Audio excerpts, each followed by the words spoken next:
What's up, everybody? It's Nick and Dan. We're back for episode 2 of the ranking list. Today, we're going to rank Super Mario video games. So, it either has to have him in the title or a character of his in the game. That's how we fashioned this.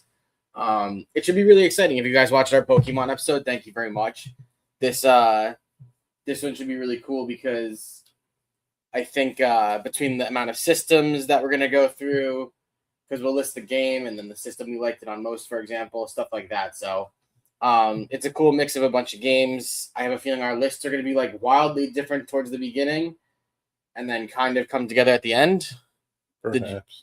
Okay, yeah, I don't know. I feel like my number 2 is your number 1, for example, but we'll see. I mean, this is what we've been doing our entire lives. Like, I feel like every time I see anything Mario between the movies or anything, it just catches my eye. Like, I still walk up and down the toy aisle at Walmart and Target every time me and Shy go just to look, and she just stares at me like, "You've never bought any of this," and I'm like, I know, but it's cool to look at. So The Mario Galaxy movie toys look pretty cool. yeah, pretty sick, especially compared to the first Mario movie. The toys for that one weren't very great, but it brought him to the market, and it's cool because growing up for us, we didn't have Mario toys. No. That wasn't a thing. It was just games. And for us, we used Hollywood Video and Blockbuster for most of these games. Like, we owned Mario 64, but all the Mario parties we always rented, and it was just easier for that way, I guess, for our parents. So I don't know. But we're gonna do what we did last time. We're gonna start with an honorable mention and work our way from 10 to 1, 1 being our favorite. I am getting the thumbnail on Instagram from Elizabeth Luna, who is gonna make it where I can post both of our lists. So you guys will see I'll post the Pokemon one as well as the Super Mario games one. And yeah, you ready? All right, I'm gonna kick it off like always. We'll leave it to the guest to finish.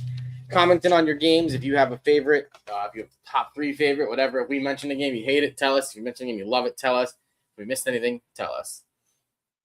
All right, so my first game, my honorable mention, is Super Mario 3D Land for the Nintendo DS. I believe it was for the 3DS. It was not the first 3D looking game for the DS systems, because they had Super Mario 64 DS or whatever that was called. It was the first 3D Bros game, though. Okay, there you go. So, but I thought it was really fun. I believe it came with my Nintendo DS system, to be honest, that I had, and I played the 2DS, which I still love and I still play all the time. But I thought it was cool to get to run around and do it. It was like a dumbed down version, or not dumbed down, just a much smaller version than Super Mario 3D World. So the fact that it was land, I kind of even like the title change, because it just proves you hey, it's a little smaller because this is just the land, where Super Mario 3D World is the entire game. So, but it was cool because you had to go through all the levels, try to get to the top of the stars. It was a lot different in the handheld version, I felt like, because roaming around and everything, you weren't just side-scrolling. And I love side-scrollers more than just about anything. It's just my type of game, especially because as I get older, I just don't figure out games well. So, but Super Mario 3D Land is my honorable mention. I actually never played that game. I put down 3 honorable mentions and then forgot that Mario Galaxy exists. So, oh wow, the disrespect. What would have been number 11 is Mario Maker 2. Galaxy wouldn't have cracked my top 10 anyway. Okay. But I would just say it's probably tied between Galaxy and Mario Maker 2. Okay. But I would talk more about Mario Maker 2 because I sunk so many hours into that game. I never played Mario Maker 1, which I was for the Wii U. But I just one day suddenly came across people playing Mario Maker 2 or Mario Maker 1, and Mario Maker 2 was coming out. And I was just blown away by some of the stuff that they were doing, like these Kaizo style levels, just extra hard levels and stuff. And that actually, a separate story, but it really opened up me watching a bunch of different YouTubers and stuff. But sure. Just playing, it had Mario 1, Mario 3, Mario World, New Soup, and 3D World, game modes. The 3D World game modes were side scroller though, but it had the same graphics and stuff, and some of the physics from 3D World. But it was just super, super cool being able to play in all those different game modes. And then when I decided to start making levels, it was just, I don't know, it was almost therapeutic, and just going one at a section by section, replaying those sections to make make some cool levels. I haven't played it in a while though, like years at this point. But Was that for the Switch or the Switch 2? it was for a Switch. Initially for the Switch. Okay, cool. I always felt like I'll see clips of that game on like Instagram and YouTube Shorts, for example. I always just feel like that game opened up like a world of creativity to people. Mm-hmm. And when you build a world in that, you have to beat the world and prove that you can beat it before you actually like post it, right? Yeah. Okay, so that makes it fair. Because in my head, again, for me, I'm like I said, I'm just kind of like a little bit slower than I was back in the day with these, but that was a big part of it, and that's like why I never got into it. Because I was like, oh, I'm not gonna be able to beat these because I don't know how to do it. And then I watch these people do it, and you're like, it's just crazy. It's not exclusively challenging. People try to make more classic levels, of course, yeah. But and like you said, the visual contents of it are really cool. So. All right, going into number 10 for me, and I almost feel like I'm disrespecting this game just because it's too new to me, but the fact that it cracks my top 10, I think says something. It's Mario Kart World Tour for the Switch 2. I think this is one of the It's just World Tour was a different thing, I think, right? Oh, Super Mario Kart World, yeah. Sorry. I don't know how to describe this game. Like I said, as I go through the rest of the games, I have reasons that I liked them more than this. But I feel like when people hear my list, they're gonna be like, "How is that not like your top 5, your top 3?" But Mario Kart World for Switch 2, between the start of in the first race you do when you open into the game, they give you the little snack bag things that lead to a new custom skin for a character, which is sick because some of them have so many. The knockout is the funnest thing in the world. Being able to go and you do 6 levels in a row without stopping. You just have to place top 20, top 16, top 12, top 8, top 4, and then try and win. It is so much harder than everybody thinks it is. It's one of the ones where, to be honest, like it's the first time in a long time where I have a lot more fun playing it with other people. Because it makes it even harder. Because when you're playing other people, they're better than these computers are.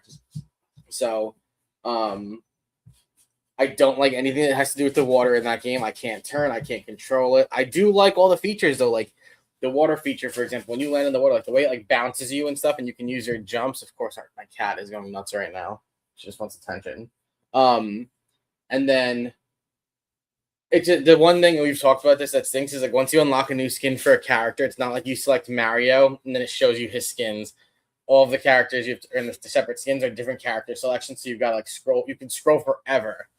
Having 24 racers is sick. It's so many, but when you look at how many there are in the game, like it makes sense. The new grind control is cool. A lot of the levels, like the final lap of a lot of the levels, is like a loop of itself almost, but in another direction. Because all of a sudden you're driving, you figure out like, oh, I was here already, but I was on this side of it, so. I think that's really cool. Visually, it's just drop dead gorgeous.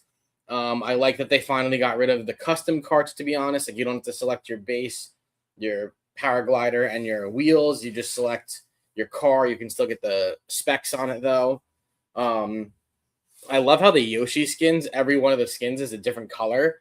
So, and unlocking them is hard. Like you have to be in certain areas. My catch right now, and I don't know if it's going to happen, is like 200 cc's. I don't know if it's out there. I haven't gotten to that point yet. I'm almost done. I finished all the Grand Prix. I want to be able to do 200 cc's in mirror mode, though. I don't know if it happens, but yeah, I can't remember what the requirements are to unlock mirror mode, but you have to, in the open world part, you have to actually go into the stained glass on Peach's castle. You drive into it, and then I think it comes out mirrored everything. Oh, that's kind of cool. That's another thing. I don't love the open world mode because what it wants you to do is like there are these POW blocks that you have to drive over, and then it gives you a challenge. Some of them are hard, some of them are ridiculously easy, but it's fun to be able to do that. I had just learned like recently that you're actually supposed to find the question mark blocks. That's what like it wants you to unlock. So when you look at the view of the map, if you hover over a character, it shows you how many skins they have and how many you're missing. But then it also shows on the maps too. And like there's these little hidden blocks that you have to find. I just learned that that's a lot harder. Well, so that's cool. The panels, you have to drive over them or hit them on a wall. But overall, awesome. I loved the new Rainbow Road. I feel like it's like a 10-minute map, which is cool. You're just driving forever. Bowser's Castle, sick. So that's my 10 again. I feel like it should be higher. You'll see why it's not in a little bit, and again, I'll explain through every game a little bit more that will, I think, make it make sense. So I had that at number 10 as well. Oh wow! But Okay. I would just expand on the battle mode. Did you play the battle mode at all? The balloon battle? Yes, Shy loves that, and she loves coin runners. Yeah, I'm not a fan of the coin one, but the balloon battle's extra fun in this game because you could turn on, I think it's called chaos mode or something, where it only gives you like the most destructive items. Like you won't get like useless things. Oh, okay. So doing that and playing on like one of the smaller levels is extra fun. But you said you didn't really care for the open world, like single player, just driving around. I think it's the coolest thing to just be able to drive and do whatever you want. It's fair. There's a lot of funny, cool little like Easter eggs and stuff. And me and Sam had a lot of fun, just like taking turns doing the P-Switch challenges and stuff. It gave you, I don't know, there's just so much gameplay between playing by yourself or playing with friends. But my biggest complaint, apart from what you said about every skin being a separate character on the screen, that first level when you do a Grand Prix that ends with like the DK level. Oh yeah. I wish they added more really unique tracks like that. And I'm hoping if and or when DLC comes out, I'm hoping there will be maybe some more conventional tracks too. Me and Sam played that every single day for hours and upon hours, and we finally 100%ed it. I think a big thing for me, and like I understand what you're saying about the Donkey Kong level. The first Grand Prix, when you get to the end of it, you're driving up like the original Donkey Kong game. So you're not side scrolling, but like when you realize like there's barrels coming at you, and then there's a giant mecha DK, which is super cool. Because when you're coming up to it, because the way it works is like you're interluding levels. Like your level 2, your second race is like your way to race number 3. Is like the road to race number 3. So it's really cool. But like that's what I like about Rainbow Road. Like when you shoot that star thing and the screen goes white, yeah, and then it incredible. opens, and it's sick because the bridge is like falling apart like it did in the Mario movie, the first one. So I thought that was really cool. But I do agree with you. There's not enough levels like that. I also feel like there's not enough difficulty drifting, and I love drifting in Mario Kart. I feel like there's nothing like crazy with it yet, but I think there's going to be DLCs. I think it's going to get nuts. So I have full faith in the game. All right, my number 9 is the newest Mario vs. Donkey Kong. Really cool side-scrolling puzzle game. Me and Shy played it on the Switch. We were sitting in her apartment one day, and we are like, "What do we do? It's raining." And I just suddenly jumped into like the Nintendo shop on her Switch, and I was like, "You want to play this?" And she's like, "What is it?" And I was like, "You've got to like collect these 3 things, hit these switches, and you have to do it in X amount of time." And it was visually gorgeous. I think the first Mario vs. Donkey Kong game came out for Game Boy Advance. Yeah, like I think the one you're talking about is a remake, though. Yeah, I think it is too. Oh, yeah. But it's just beautiful looking at it on the Switch. Like it's just one of those graphically fantastic games to view. It is super fun. It makes you think so hard, and it's fun to play with somebody else. Like it's only one player. Like you sit there and figure out the maps together. The ways around things are really fun. I just thought the whole concept of the game was truly great. And then when you're done with it, it's like there's timed mode, which seems impossible. I think we did like 2 timed levels, but we beat the main part of it. And again, it was fun because I would do a level, she would do a level. I would do a level, she would do a level. And you had to like collect lives. You had to collect the little Mario wind-up toys. Those things are super cool to look at. They're freaking annoying too because like when you have to get them across something, if they don't go in time, they like die and then you lose because you want to try and get all of them in at once while collecting other things in the level. So great puzzler for me. Makes you use your head, and again, a fun game to play with 2 people, even though only one is going at a time. What do you got for number 9? I had that game for Game Boy when we were kids, Game Boy Advance, but I don't remember if I ever like played and beat all of it. But gotcha. I should revisit it. It's on the Game Boy Advance Online thing for free. Oh, that's cool. I didn't know it was a thing. My number 9 is Wonder. It was, I understand the skepticism, like when people maybe saw the like trailers and stuff for the game, especially with the talking flower. I remember just thinking like, this is gonna be super gimmicky. And my least favorite thing about Mario games nowadays are like how gimmicky some of them can get. But the gimmick worked, and it worked so incredibly well and had no right to work that well. And the talking flower became like one of the coolest parts of the game. He was always super fun. But yeah, so you collect these like wonder seeds, and I don't really know how to describe it other than it's like Mario and friends took like hallucinogens, Yeah. and the levels start getting crazy wonky. And yeah. Even when you hit them and it happens, it's like, like the music is cool. Yeah. But it was like visually incredible. Level designs all great. The wonder seeds, like each one was like unique enough that it didn't feel like you were like doing the same thing over and over again.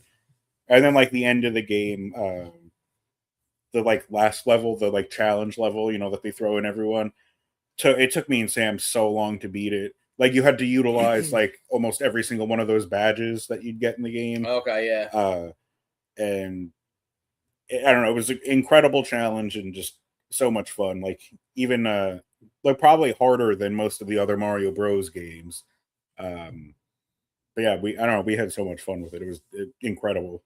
Shy's sister bought it for them to play when they go to like Sisters Night a week, so they're playing together. So I finally get to start playing in my own, and I think I can catch them super fast. I'm just saying, it's hard. It's fun. It's a side scroll. That game is also beautifully visualized. Yeah. Like it's amazing. It was like it's like the newest version of a Mario we've seen in a long time. Like the minis are really cool.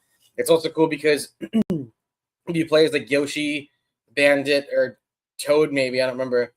You don't take damage. So like if you're playing with somebody who's not really that great at it, it's like, oh, just play as one of these characters. You can't get the power ups, unfortunately, but you don't take damage. It's cool. Again, it makes it fun for everybody. So my number 8 is the new Super Mario Bros. Wii. First of all, if you're not around our age in your early 30s, you don't know how hard it was to get a Wii. Like our mom used to go to GameStop and bribe the GameStop counter guy and be like, "I'll give you $50 to put my name on a Wii when it comes in," because when they came in, they just sold out, or they were so pre-ordered they didn't have any put on the shelves. Like it was crazy.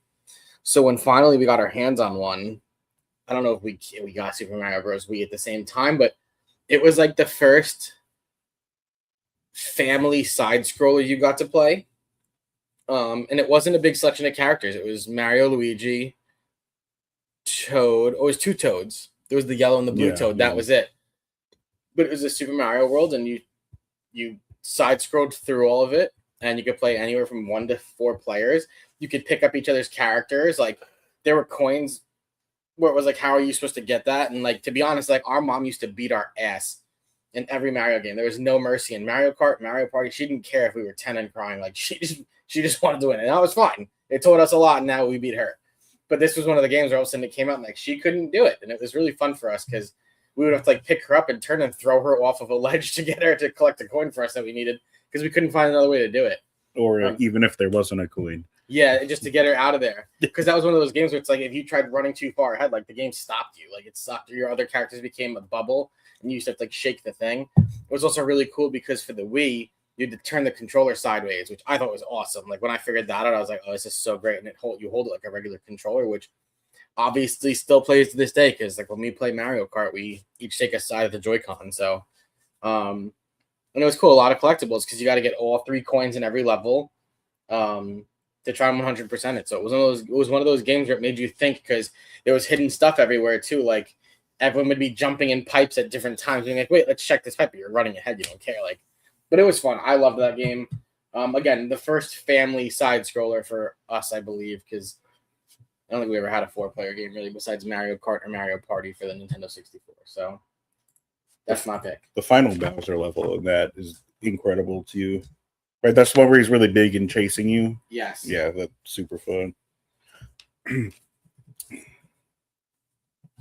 For 8. My number 8 is possibly controversial, but it's Super Paper Mario.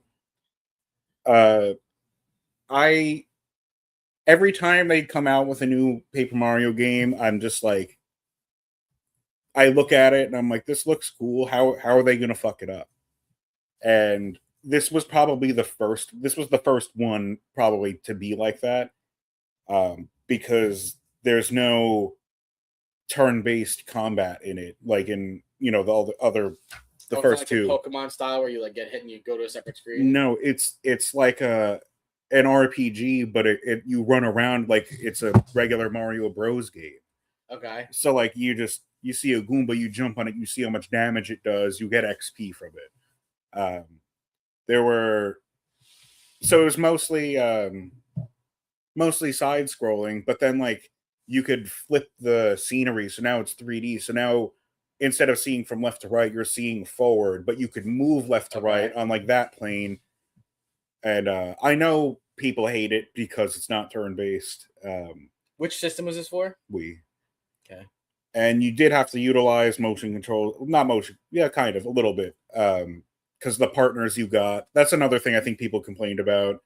The partners weren't like Mario characters; they were all like little pixie style things. Oh, okay. And they all did, they all did unique things though. But it has an incredible story. It's a nice challenge. It's like the only time they deviated away from turn-based combat where I feel like it worked really well. I think it probably has like a huge cult following, but I just know it's more of a controversial take. It's like the town you're in. The game is so much bigger than you'd think it is. It's like I don't know. It's like dark at times too, and like super fun. I need to replay it again soon. I didn't play that one. I remember we played the first one kind of like together. It was more of you and Mom's thing, and I just could not like lock into it. And then they did what, Thousand Year Door. I don't think I ever played that, but I hear it's like the best game of all time. And then I played one, but it was the Super Mario Luigi's Saga Brother games, but they included Paper Mario. That was awesome. I remember when you had that, and I would play it sometimes. I remember you beat it in like a week, and it took me like a year. Yeah, but it was cool. My number 7 is Luigi's Mansion 3 for the Switch. The game's cutscenes are fantastic, especially because like the first one was for the GameCube, which was great. The second was for the DS, which was the 3DS, which was awesome. It was a little harder, just figuring out getting through areas. But 3 for the Switch. 1, you played on the big TV again. 2, again, the cutscenes were just so funny because Luigi's just horrified. Like, it's so cool how they like portray him. And 3, the whole thing is in a hotel. So you go to the hotel, of course, it's haunted. And every level has something else for you. So like you kind of get knocked down to the basement, for example, and then you'll be doing like the 8th floor of 13, thinking like, oh, this is like the 8th level, but it leads you down to other parts of the game again. So it's like you have to follow this cat at one point. There's like ghost cat, and it's on level 8, but you got to follow it all the way to level 5, and then it runs back up to 6. And really cool, really fun, very hard for collecting. I've still never 100%ed it because like as you go, you have to use your vacuum, your flashlight, and like you get upgrades. Gooigi was a really cool character. Did you play 3 at all? I never really played any of them. Okay. You like become Gooigi. He's like in your vacuum and you let him out, and then he becomes like gelatinous, and you can like walk through cages and fall into sewers to collect things. Like it's really cool. So you have to learn to do both. The hardest thing was always with those games was the using your right thumb controller to swing your flashlight around to try and catch the booze and stuff. But fantastic from start to finish. A lot of fun. Highly recommend it. Luigi's Mansion 3. That's my number 8. My number 7, excuse me. Do you have to use motion control, or can you play? It's not motion control. You use the right thumbstick as if you were playing with a computer. Okay. Yeah. But because it's like Nintendo, it's like you're trying to like spin in a 360 and spin around, but it won't let you. He's just like doing one of these where and you're like, no, turn around. Like it's tough. And again, like to get through those levels too, like is difficult. Each floor has like something you're looking for. Like the whole game, you're looking for the buttons in the elevator to go to the next floor. So that's what's cool about it. And the whole thing is dark. So really cool, really great system. Just big fan. Highly recommend it if you haven't played one. What do you got for 7? My number 7 is 3D World. What is it on your list? Yes. Yeah, but I think that's disrespectful. Having a number 7, you better have a lot of good games listed. Go on. Oh wow, we didn't argue during the Pokemon one. Okay. I guess similarly, like I said, I didn't play 3D Land. I know they're fairly similar games. Like this is like the older brother to that game, essentially. Um, it's a Mario Bros. Game, so it's linear for sure, but it works being 3D. Um, it looks great.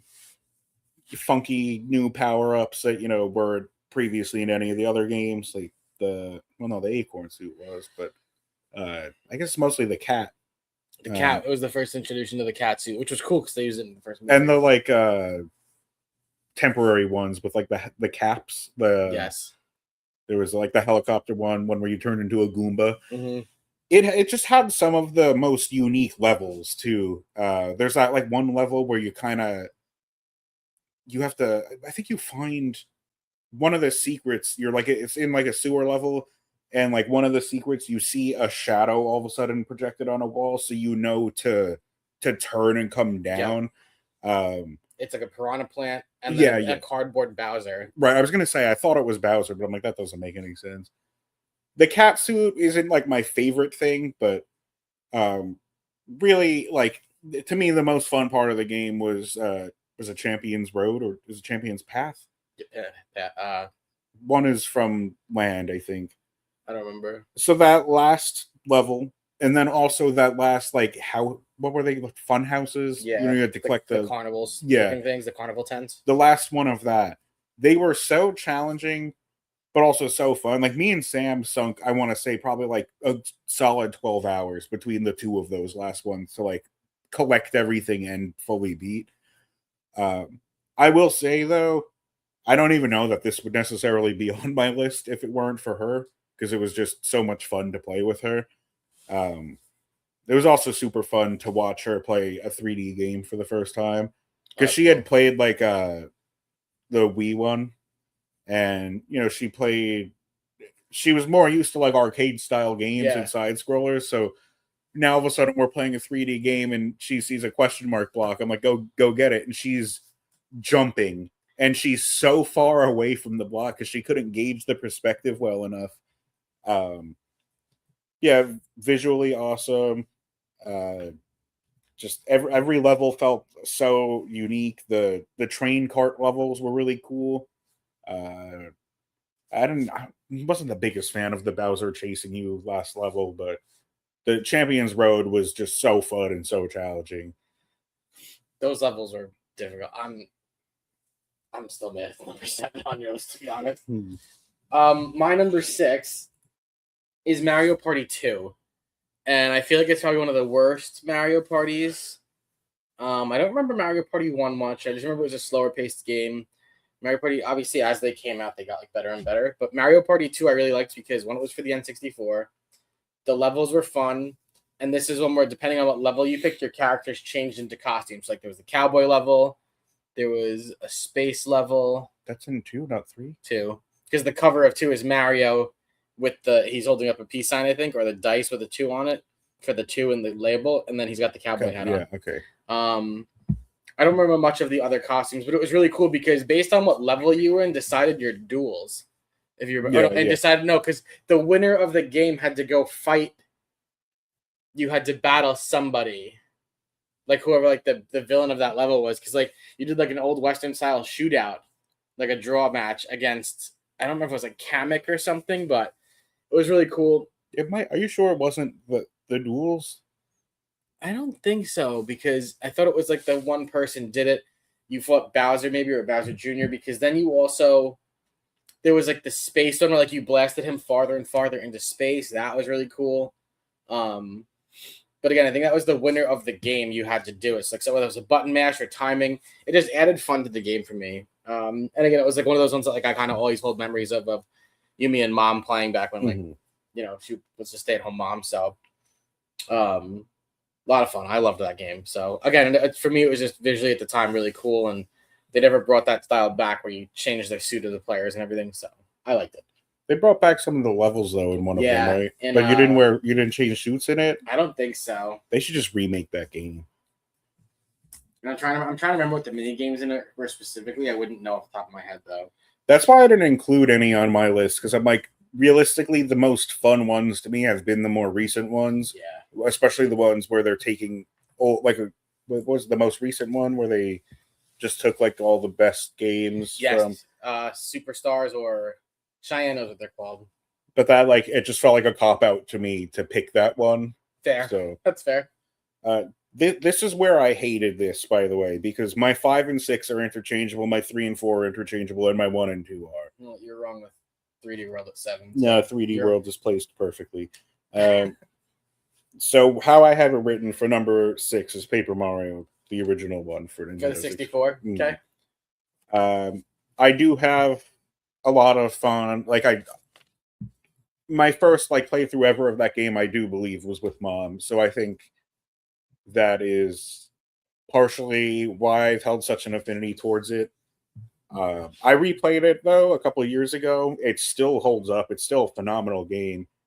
But it was just so Mario RPG had already, been a thing for SNES, and then I think they were supposed to make a sequel, and then there was a falling out between Nintendo and I think it's Square Enix. I can't remember. So they had ideas and plans to make another RPG style Mario game, and then for some reason just went in this direction to make it paper. But it has a good storyline. I mean, I like RPGs, especially turn-based ones, so that was cool. And it's just cool also I'm not super familiar with older RPGs. I never really played Mother or I don't even think I've ever really played any Final Fantasy games. Mm-hmm. So I don't know how common it was for hitting a button at the correct time or things to do during an attack that would make it do more damage. Yeah. I always loved that. The partners were awesome. The partners were cool because it was the villains Goombas, but a little different of a fashion. I thought that was great because you had the one with the backwards hat, right? Yeah. Thug, and that's the thing. The stories behind them, I remember, was cool. Because wasn't he the thug of his town? And then you end up being no, Mario, you're coming with me. Yeah, they all have really fun, unique personalities, and I don't know. I distinctly remember in Paper Mario, there's this one house in the main hub, and when you go inside of it, there's a big present, and eventually a shy guy will just walk into the house, and when he sees you, he quickly runs out. And I remember me and Mom just not knowing what to do in the game at that point. And I don't remember how old I was, but I just remember I said to Mom, I have an idea. And there's one of the partners is named Bo, the ghost.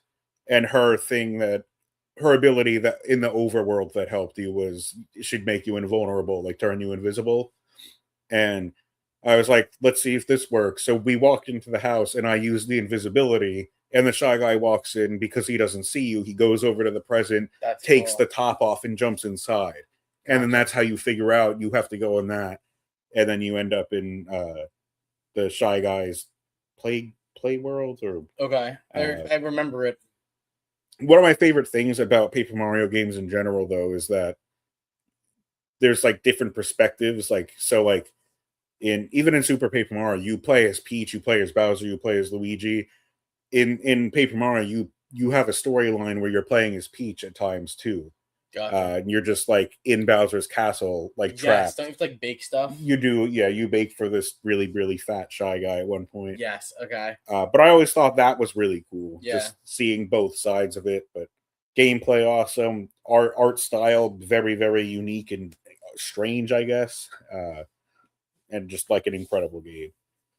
I always thought it was cool because I feel you had to bounce back and forth a lot between that game. I don't remember why you would go home to Luigi, but I feel he either gave you tasks or hints or something. And then it was really cool because depending on the town you went in, I remember you'd make stuff and do stuff. It always seemed cool. Again, for me, I just wasn't a big part of it. But also, I just think Paper Mario, his art style is awesome. The way it looks he's got the black thick outline. There's no detail to him. And then he's got the little white outline around him. I think it's visually beautiful. That's one of my favorite versions of Mario. My number 5 is Mario Tennis for the N64. My big and really when you look at it now, it is so slow paced. Like it's unbelievably slow paced, but it was cool because it was a 4-player game. You'd be sitting at the front of the net, not even like letting the other people hit it until you learned it was like a style. But the character selection was great. It was massive. You had like the baby Marios, which might have been their first appearance in something. Baby Donkey Kong was there. Regular Donkey Kong was there. I think you could play as a couple of the villains, the Shy Guys and stuff. So really cool. I was a big fan of it, mostly because of that. And it was cool because like in the opening, the villains were Wario and Waluigi, and then as life goes on, you're like, they're not villains. Was that or the golf one Waluigi's introduction? It was that game. I think it was that. They made him solely because they wanted to make Wario like their counterpart like team, and they were like, oh well, he should probably have someone who's like the counterpart to Luigi. Makes sense. So they literally made him for a tennis game. It's funny you say that because in the Mario comic that I have that used to come out in the Nintendo magazines, the whole thing is that Mario and Wario were cousins, and Mario bullies Wario. Yeah. So it makes sense that they gave him a friend. What's your number 5? My number 5 is Super Mario RPG, and going off of, I guess, some of what I said about Paper Mario, again, you had a battle mechanics in turn-based battle, but the battle mechanics having the uniqueness of like you have a super jump move, and like you had to press like A right before you landed on the head of like the enemy, and it would do more damage, right? Or to be able to jump multiple times. The cool thing about it is it was more similar to like older RPGs like Final Fantasy, where you're when you're battling, it's like you and your partner, you had 2 partners at a time. You're all standing there like taking you each get to move and like a battle at the same time. Whereas like in Paper Mario, it's like your partner is always standing behind you. It's almost like, in a weird way, like Paper Mario is almost like a side-scrolling kind of turn-based game. This felt more 3D because like you'd see like a horde of enemies sometimes, and then all your guys are just standing there too. But it had I can't remember what it's the correct term for it, but like in the overworld, it had like sort of that top-down view, but it was 3D. It had some extremely bizarre enemies, I think, because it was a game made by Square Enix and Nintendo.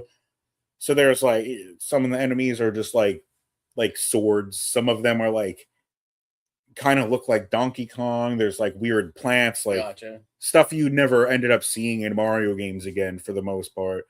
But it was a very challenging game, and I don't know, the precursor to setting up the 2 of the greatest games of all time for Paper Mario. How long did it take to complete that game?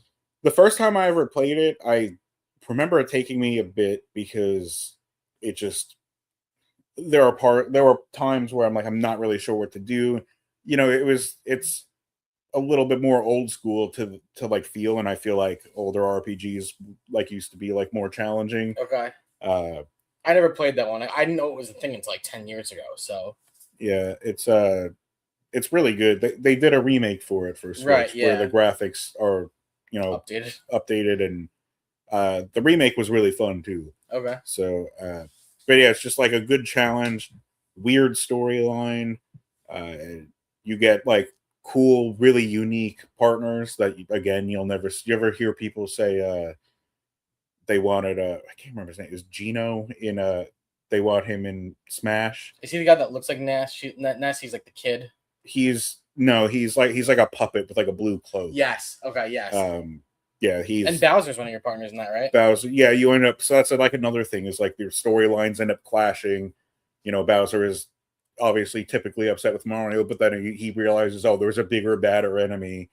So you have Peach, Bowser. It's just so much fun. It's even though I never played it as a kid, obviously, because I think the game might be older than I am. Probably. Although I think it came out really late on SNES. It's weird. It feels weirdly nostalgic for a game that I never played, as a kid or anything. So it's fair. My number 4, and this is where like my top 3, I had issues with picking my top 4, like 2, 3, 4 had issues with making the order. Number 4 for me is Super Mario Sluggers. That's the Mario baseball game for the Wii. Was there a GameCube one too? Yeah, that one wasn't as good, and that one's really slow paced because especially when you look back at it. That's the only one I remember playing. Because Mario Super Sluggers, you could either hold the Wiimote and you just had to have action. So you had to flick it to power up your pitch or your hit, swing. You could rob home runs if your characters had chemistry. It was a huge list of characters. You used stuff like rock, paper, scissors to see who picked first and alternate picking when you played with friends because it was if you got like Donkey Kong and King K. Rool, for example, like they just mashed home runs left and right. But even like when you'd like catch a ground ball, if your third baseman and your first baseman had chemistry, they would like whip it really fast.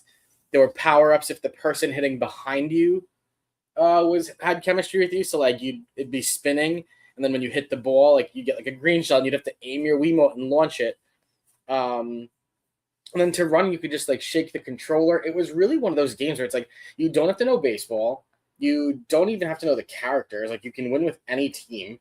It's one of those games I love watching. Like people stream. Like I found this guy like almost 10 years ago, and I watched him stream it like every day. But he had no clue what he was doing. You can play with the nunchuck.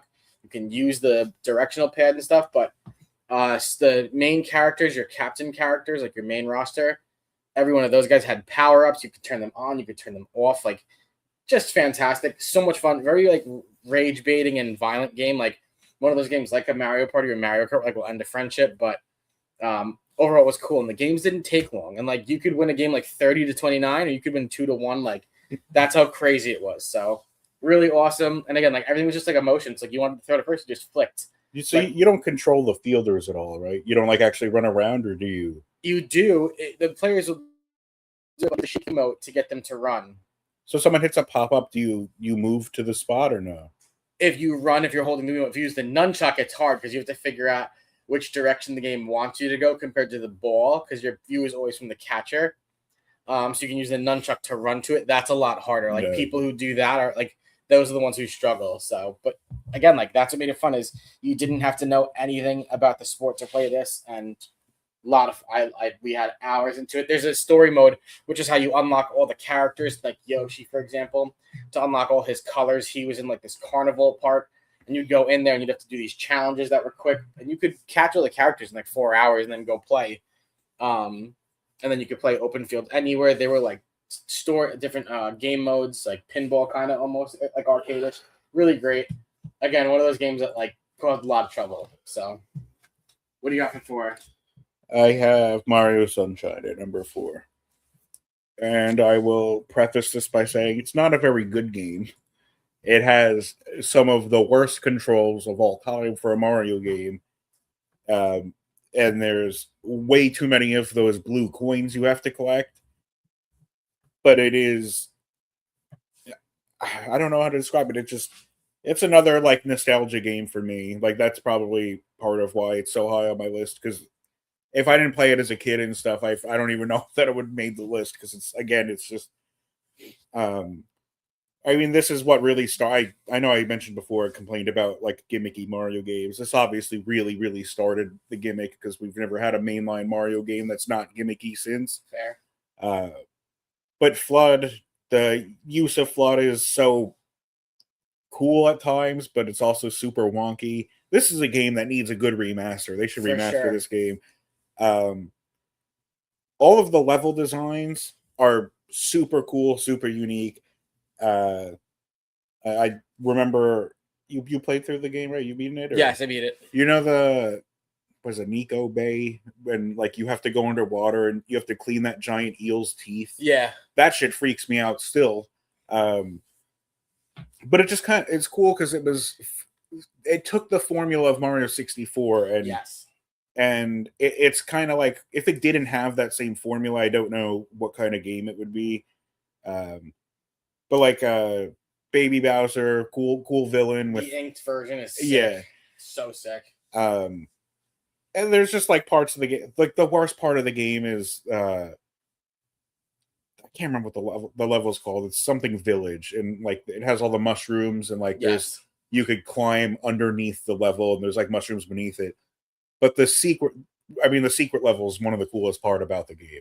with all the levels where you play without FLUDD. Yes, impossible too. Some of them are so hard, but this one that I'm talking about, this is the one where there's just all the Piantas, and you're like on a platform. You're like, where the hell do I go? And you go talk to the Pianta, and he goes, "I'm a Chuckster," and he picks you up and just throws you. But like you could kind of control it. Like if you're holding like up on the joystick at all when they throw you, you overshoot it by a mile. It was the most frustrating thing. It's still one of the most frustrating things. And then, like, if you want 100% the game, you have to go back and do that shit again. But instead of just getting to the end where there's a star, you have to collect 8 red coins. Yeah. So now these chucksters are throwing you into coins. But it's just, some of the levels are just so cool. The Sienna Beach is one of my favorite levels in any Mario game. That's the one with the hotel. Yeah. It's just, I don't know. It's so cool. I mean, Yoshi's in it. That's always a plus, except that Yoshi's controls suck too. He like has to suck up the fruit to like superpower you or something, right? He eats the fruit and also destroys, like, there's like some goo that you can't destroy on your own. You need Yoshi, because that was Yoshi's thing. He vomited, yes. Yeah, I guess. Right. I mean, it literally has some of the worst parts of any Mario game ever, like the pachinko machine, like secret level. Yeah, that's tough. It's awful. And then the one where you're going down like that river, and you're on a lily pad.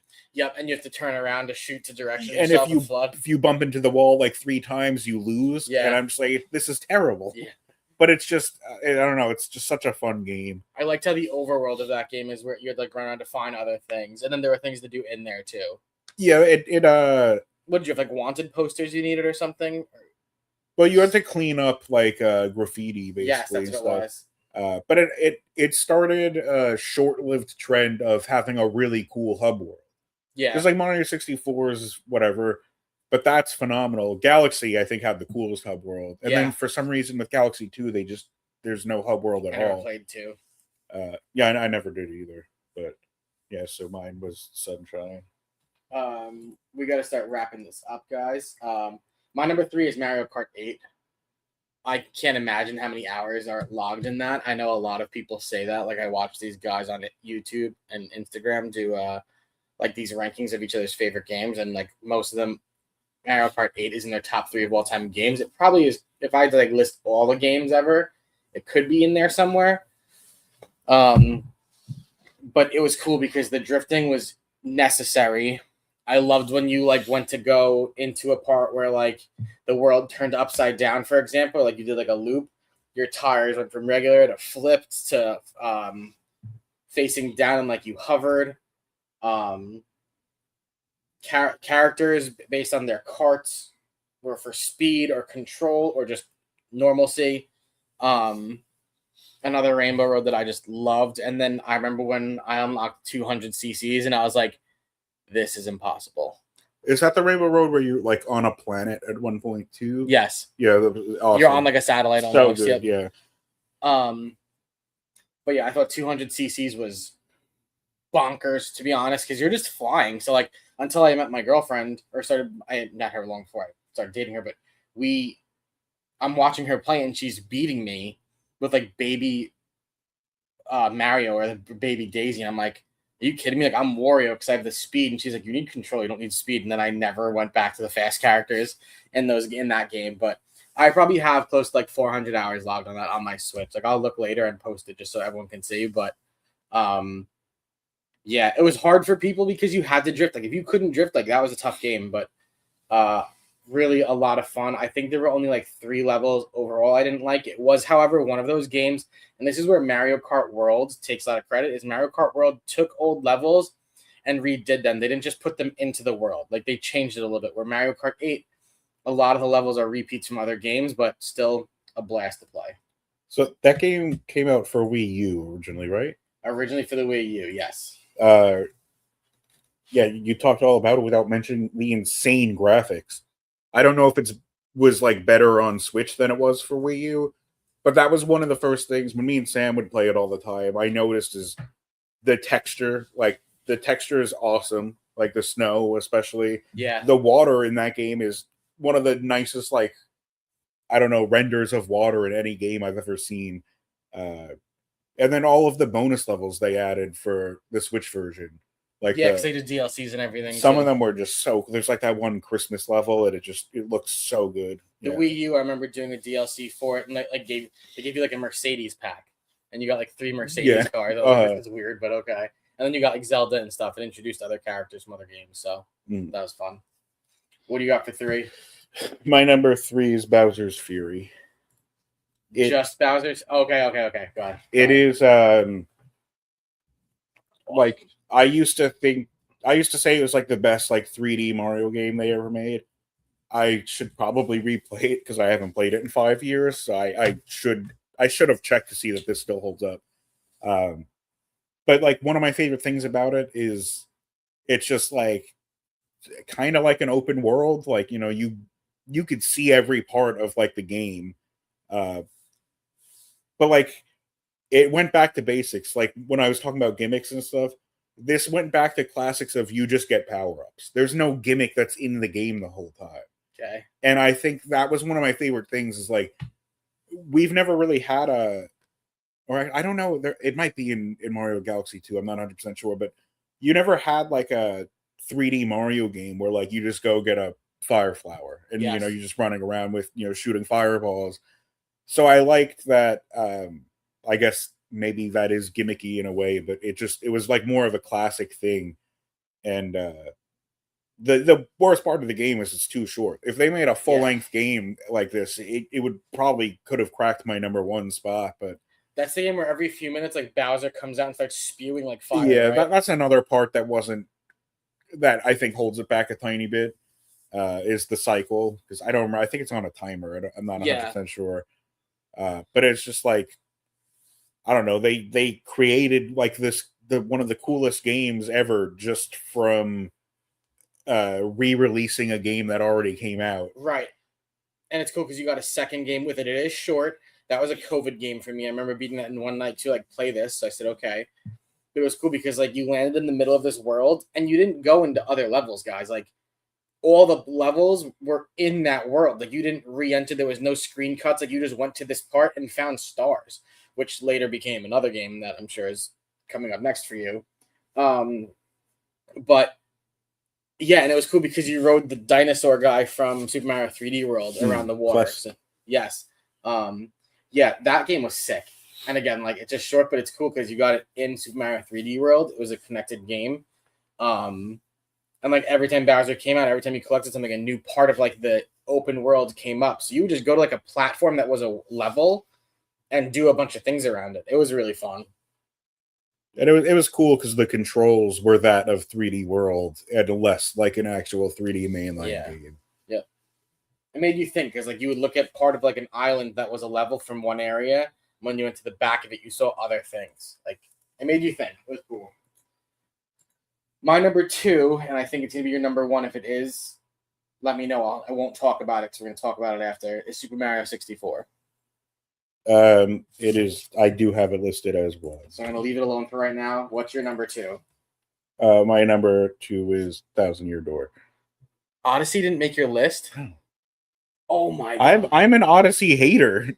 Oh it's my god! Fun. See, so I was saying about Bowser's Fury, the idea of getting into a level and then roaming around to find like free roaming stars was the Odyssey thing. Okay, go ahead. There's 880 moons in that game. There does not need to be that many. That game, like, I could go into a whole tangent about how that game pisses me off, and the complete like non-uniqueness of getting some of the moons. Oh, just go over there and ground pound the sand, you get a moon. It's stupid. Okay. It's not like I think the game is bad, but it's just super gimmicky, graphically awesome, and I loved it when it first came out. I was just like, I replayed it recently, and I'm like, it's fun, but like, it doesn't. I think it's one of the games like Shy's gonna play. And I'm just gonna walk her through parts of it when she gets to it, and like give her hints. There's a mode you can turn it on. It, like, I think it literally gives you like a dotted line and shows you where to go and stuff. Talk about Thousand Year Door. I never played it. It is possibly the greatest game ever made. Paper Mario again, for the GameCube, and it took the best parts about Mario 64. Added like more things you could do like during the battles to like with blocking and stuff, and now you could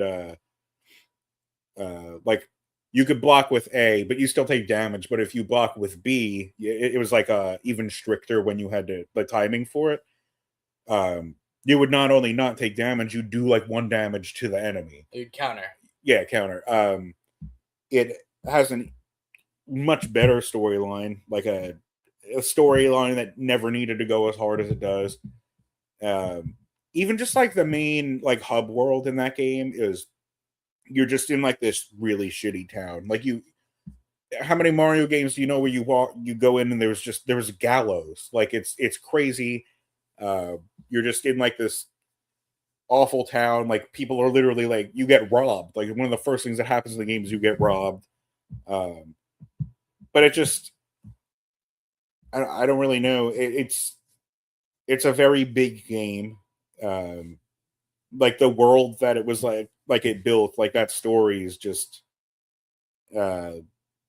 unbelievable. Cool partners again. Every single chapter is fun except for one. And the main reason that one's not fun is because you have to like run. You have to do a lot of like backtracking. Okay. But it's just you need to play it. But, yeah, I mean, I need to play the first one too, though. Is it a continuation? Like, there's like references to it. You don't have to play one. Do you have partners like you do in the first one? Yeah, you have partners. Is it the same partners? No. Oh, cool. Okay. Yeah, different. Is this the one with the dragon? Yes. Okay. Yeah, there's 2 dragons. What's the concept of the 1,000-year door itself? It's this door that's been like locked for 1,000 years that you have to collect these crystal stars to open to defeat this Shadow Queen. It's really, really dark and like kind of twisted for a Mario game. Okay. But it just one of the coolest things about it is even though it's it's Paper Mario, so it's like a kind of like a 2D game. There's a lot of enemies that are like rendered in sort of 3D, almost like in some cartoons, like in Avatar. Like there were points where instead of being like flat 2D, I think like most of the times that like with the tanks and stuff in Avatar, they were like rendered more 3D. Okay. So there's like a lot of cool things like that. That comes out today. The second season.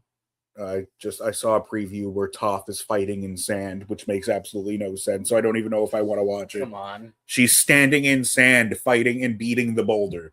It doesn't make any sense. It's the greatest character of all time. Doesn't make any sense. Yeah, anyone who watches or is watching or you just play this game.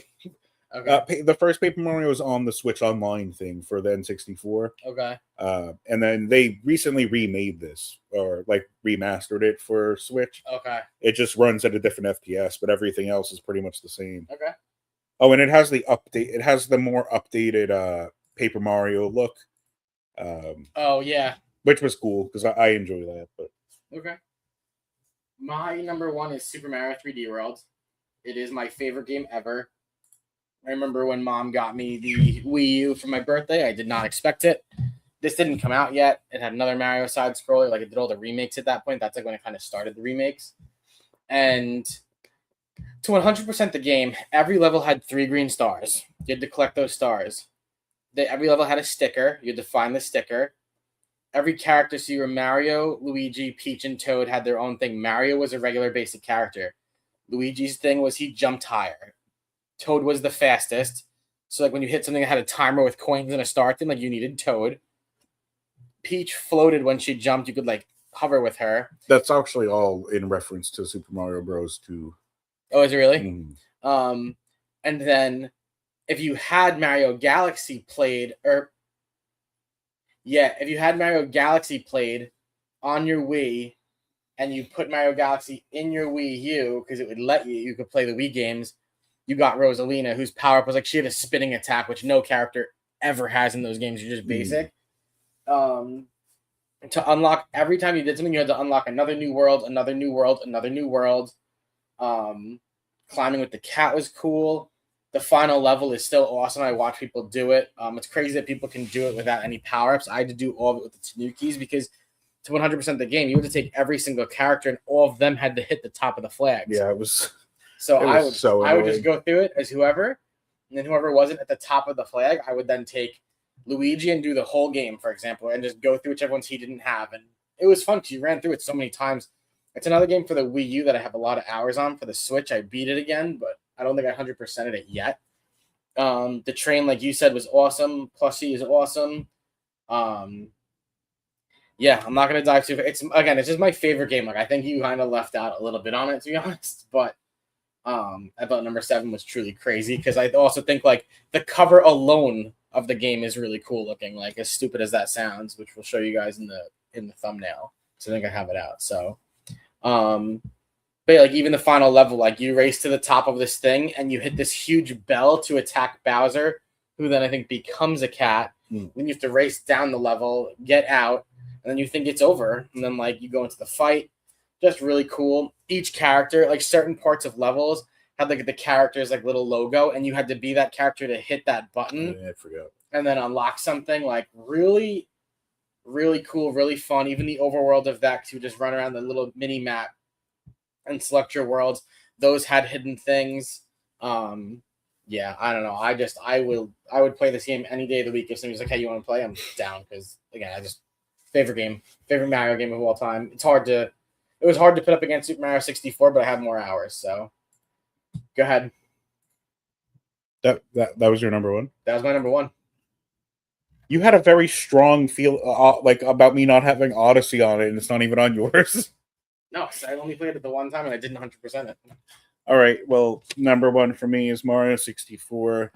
The thing is, the Thousand Year Door is a better game, and oh wow, okay, it like very easily would have been my number 1 if it weren't for